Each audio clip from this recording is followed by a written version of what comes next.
Well, in fact, now the other big debate, Telangana Chief Minister KCR has had a full-fledged outburst yesterday after the centre tabled the budget. Now, he used unparliamentary language and even said that he is working to get the constitution rewritten.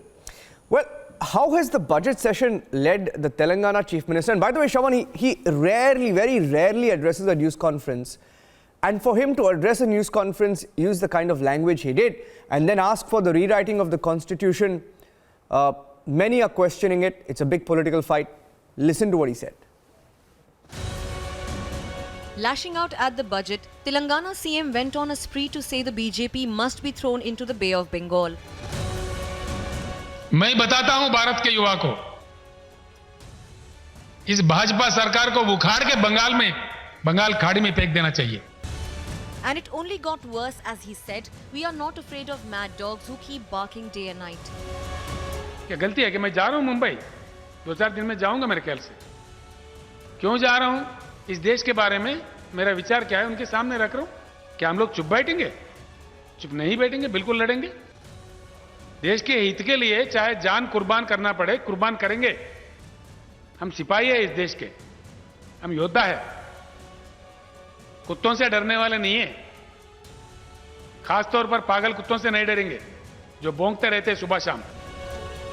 But it did not stop there. The Telangana Chief Minister went ahead and called for a need to rewrite the constitution. India requires to rewrite its constitution of India. I am proposing this before the nation. Do you see anything wrong in that? But what is the purpose? Let it be debated. Let it be discussed. Because 75 valuable years have gone by. People's expectations are not being met. Why? The BJP has slammed the leader, saying that KCR has lost his senses. KCR seems to have lost his semblance completely. It is clearly evident that KCR is now trying his very best to pact with Communists and Congress to fight BJP. CM KCR must understand the budget is not about the state, it's about the nation. And a national budget doesn't need to be reamed and shouted at just because he wants to project himself. He wants to project himself as the opposition leader in this country. And we also condemn the kind of language he has used, and it lowers the political discourse. It lowers the stature of the Chief Minister's chair. But the outrage brigade is silent. They have no qualms when such comments come from members of the opposition.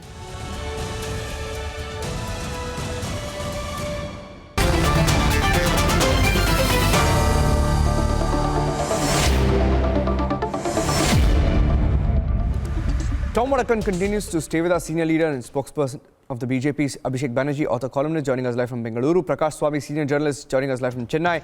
Anup Bugidi, leader TRS, live from Hyderabad. Amrit Shenoy, leader Congress and former AICC member. Thank you for joining us on the debate.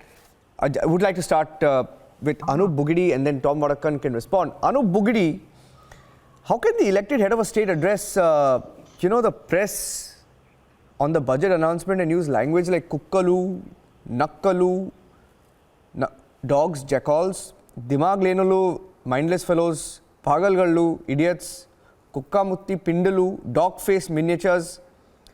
He's a chief minister. How can he speak like that?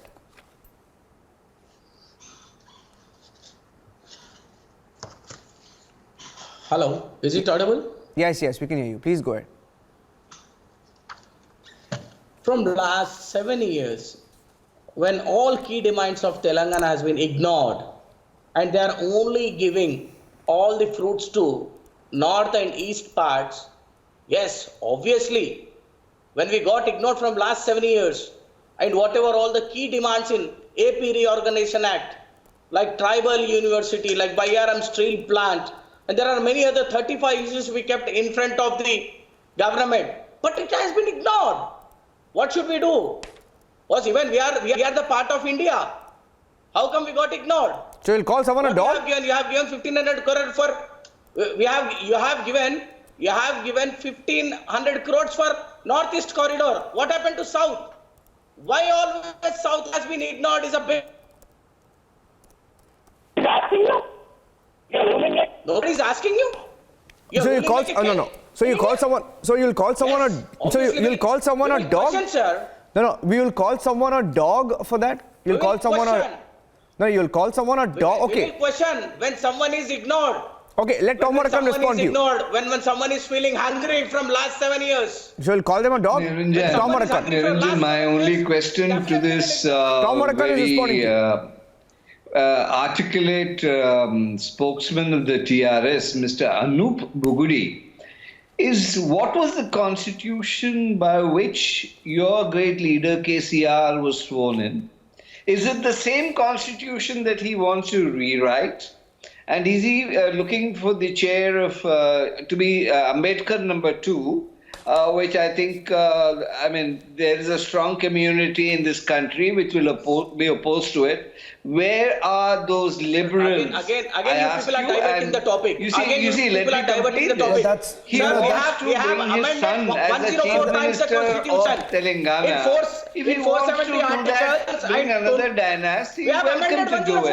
If he has prime minister ambition, Mr. TRS, Anup Bugudi, listen to me, he has prime ministerial ambition, come fight, join the race. We are not against it, but don't talk about changing the very constitution which gave you power. My question is, 7 years you say you suffered, but for last 70 years, this constitution has seen India as a democracy. Tom Marakan, let me also bring in Amrit Shenoy and Anup Bugudi. Because the dogs don't Amrit Shenoy, I want you to come in. Loyalists of your party and other parties. So beware. Don't Tom challenge Marakan, the just a dogs, minute. because dogs can be, they can bite either way. So watch out. Dogs are very, they have their own Amrit Shenoy, we have mindset, already, Niranjan has already pointed out. Rabies is one thing you need to be careful of. Tom Marakan, just give me a minute. Let me bring in Amrit Shenoy also. Amrit Shenoy, Niranjan has already spoken about the unparliamentary language that has been used by the Chief Minister, an elected Chief Minister. You have the same person talking about the Constitution, a much all-encompassing Constitution which has taken over 2 years, 11 months to draft. And suddenly, that lobby which has always been speaking about that the Constitution is in danger, today is completely silent. You have an elected Chief Minister insulting a Prime Minister of 1.3 billion. You have a Chief Minister which is now questioning the Constitution. And then suddenly you have the lobby going completely silent. Yeah, anguish of the Chief Minister is justified, but words used by him is not justified. That I do agree. By calling names? Lot many. Is that no? What I want to understand, what I want to understand from even Anup Bugudi also, is it justified? Are you really saying that calling names is justified? No. But the way Prime Minister is treating the Union of India, the states of the India, especially southern states, that is not justified. When did the Prime Minister call names? Indians. Okay, Shravan, I think... No, fair.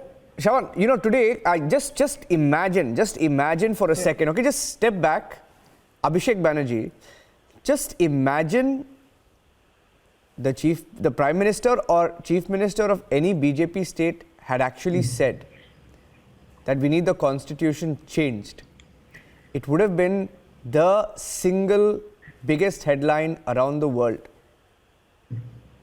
Right or wrong, Abhishek? Yes, I mean, this is what I wanted to say. What really bothers me here is the liberal privilege.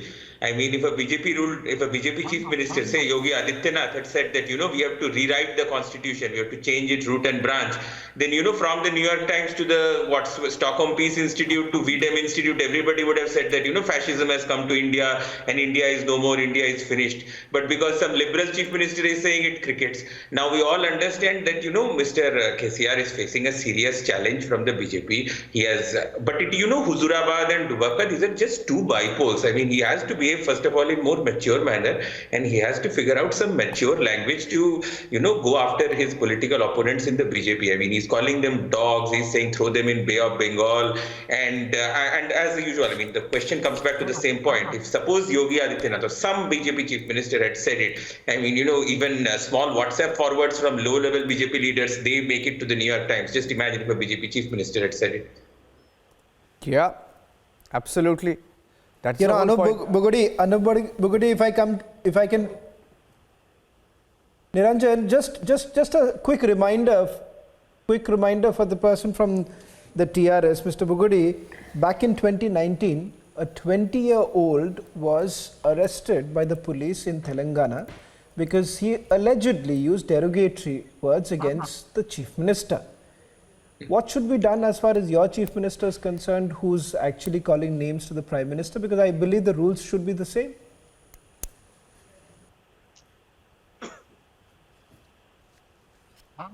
So let us center to come to the Telangana, sir. Our people will do what they do. When we are consistently ignoring Telangana from last 7 years, obviously there will be a movement against Bharatiya Janata Party. Why not? When people are not eating any food from last 1 or 2 months, generally, basically I'm saying the words, obviously due to hunger, they'll become a movement leaders.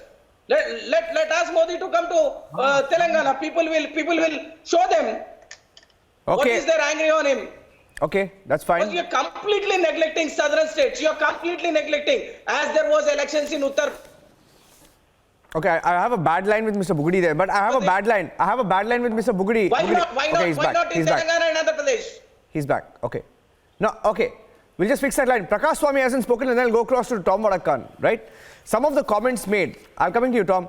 Some of the comments made, there's a TMC leader called Mahua Moitra who declared that all signs of early fascism were visible in the country. When a sitting chief minister, she had made a very controversial comment when somebody spoke about the constitution. Yashwant Sinha, right, had said the reason we decided to take out a yatra recently is because the country's constitution and democracy are in danger. Today people are asking for constitution to be rewritten. D. Raja had said constitution is under threat from very institutions that are expected to safeguard it. Asaduddin Owaisi from Hyderabad had said only Hindutvavadis have a problem with the constitution. He had actually said only Hindutvavadis have a problem with the constitution. They rejected it in 1950. Their leaders come to power using it but abuse it all the time. Now my question is, Prakash, do you feel there's a sense of angst also in opposition parties, especially given that, they need to desperately do something to ensure that they find a national foothold somehow against Modi? Is Modi the primary problem? First of all, this is not the way a chief minister talks. Yeah. I think he's gone mad. He is talking about Prime Minister's dress and throwing a party in the Bay of Bengal. I mean, has he gone mad or something? Probably he's scared of BJP because they tore him apart in Hyderabad municipal elections. That's a sign that BJP is gaining strength in Hyderabad and in Telangana, so they are worried about it. First of all, he is going the Dravidian way. Tomorrow he may say, we need a separate Telangana out of country because we are being ignored. What is being ignored? Prime Minister is not a Prime Minister for Telangana. He is a Prime Minister for the country. He is doing everything for the good of the country, not for one state. You cannot say he is doing injustice to South India. Then you will say he is a North Indian. No, I'll tell you what's happening. Prakash, I have about 1.5 minutes left. I'll quickly bring in Tom Vadakkan and I'll give the last word to TRS and I'll try and bring in Abhishek Banerjee as well. The previous debate, very interesting, Tom. Very interesting in the first debate as well. There was this narrative that we feel that some of the opposition states are trying to frame. And it's a very carefully crafted narrative that BJP is just 35 to 38%, vote share in India. And the opposition enjoys over 60%.